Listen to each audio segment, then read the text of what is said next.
ऐसा व्यक्ति था कि अपने संगठन के लिए, अपने वैचारिकी के लिए और अपने संगठन के लिए वैचारिकी से ज्यादा जो उनका था कि एक अखाड़े का पहलवान आदमी तो हर चीज को अपना उसी तरीके से देखते थे।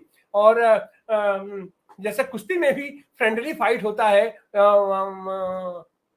वहां कोई मनभेद नहीं होता है, हर पहलवान एक दूसरे का सम्मान करता है, इज्जत करता है। अखाड़े में तो वो अपना द्वंद करेगा, मलयुद्ध करता है, लेकिन अखाड़े से बाहर निकलते ही अपना गले मिल लेता है। तो ये स्पोर्ट्समैन स्पिरिट हम वो देखते हैं मुलायम सिंह यादव में। और वो जिसके साथ भी रहते थे वो मजबूती के साथ, ईमानदारी के साथ खड़े रहा करते थे।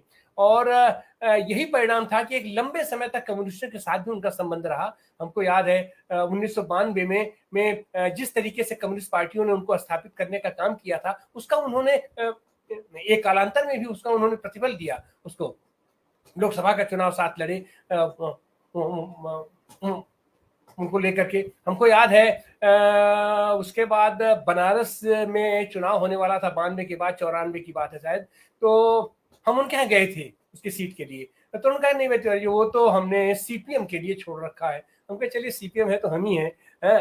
तो इस तरीके की बात। लेकिन फिर बाद के दिनों में देखिए ये सारे दलों का भी काम होता है कि अपने इर्द गिर्द अपने संगठन का विस्तार करें, अपने संगठन का हम कैसे विस्तार कर सकते हैं उसके बारे में सोचे। लेकिन उसके साथ साथ यह भी है कि देश कैसे हमारे वैचारिकी के स्तर पर हमारे विचारों को लेकर के देश कैसे आगे बढ़ सकेगा, आम आदमी का हित वो कैसे आगे बढ़ेगा, आम जो हमारा अंतिम व्यक्ति है उस तक हम कैसे पहुंचेंगे। इसके लिए मुलायम सिंह यादव हमेशा अपना सचेत रहते थे। और फल ये हुआ जो उनके ऊपर जो तो ये भी दावा लगता था कि जातिवाद का और परिवारवाद का सब। लेकिन जातियां तो देखिए, जातियां भी हमारे यहाँ वर्गीय समूह हैं। जो हमारी जातियां हैं वो भी एक तरीके से वो जो श्रम समूह ही है। तो इन सारी चीजों को देखते हुए जो भारतीय परिवेश में, भारतीय परिप्रेक्ष्य में जो चीज संभव हो सकता था, जो लागू हो सकता था, जो बातें सीधे अटैक करती थी, सीधे पहुंचती थी आम जनता तक कन्वर्जन,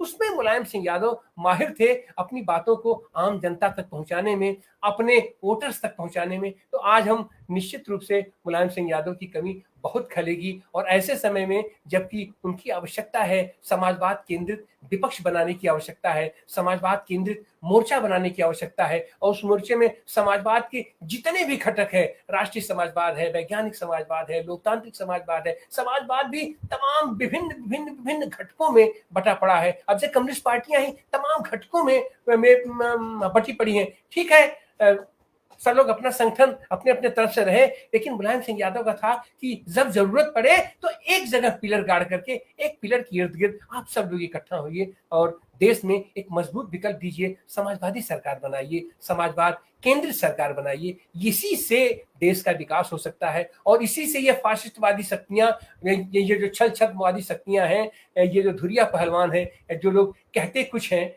करते कुछ हैं, और अंदर मन में उनकी कुछ होता है, करते कुछ हैं। तो ये जो है सो वो सम्मान देने के लिए ये प्रतीकों की राजनीति करते हैं लोग। और वही कारण है कि आज की तारीख में मुर्मू को राष्ट्रपति आदिवासी बना दिए हैं, दलितों के लिए बहुत चिंतित है। लेकिन एक दलित मंत्री वो बात करता है अंबेडकर के 22 प्रतिज्ञाओं का, तो उसके ऊपर पूरा का पूरा इनका कुनबा, इनकी पार्टी पिल पड़ती है क्योंकि उसके ऊपर एक्शन लिया जाए, उससे इस्तीफा दिलवाते हैं। इस्तीफा दिलवाने से भी नहीं पार पड़ते हैं तो उसको जो सो उसके ऊपर केस दर्ज करने की बात करते हैं। तो ऐसे सारे लोगों के खिलाफ मुलायम सिंह यादव की निश्चित रूप से कमी रहेगी वो आदमी। लेकिन उनकी वैचारिकी और उनका व्यक्तित्व ही ऐसा होगा जो एक मजबूत पिलर का काम करेगा और देश को बांध सकता है। तो आज हम इन्हीं संदर्भों में अपने साथी मुलायम सिंह यादव को याद करते हैं और उनके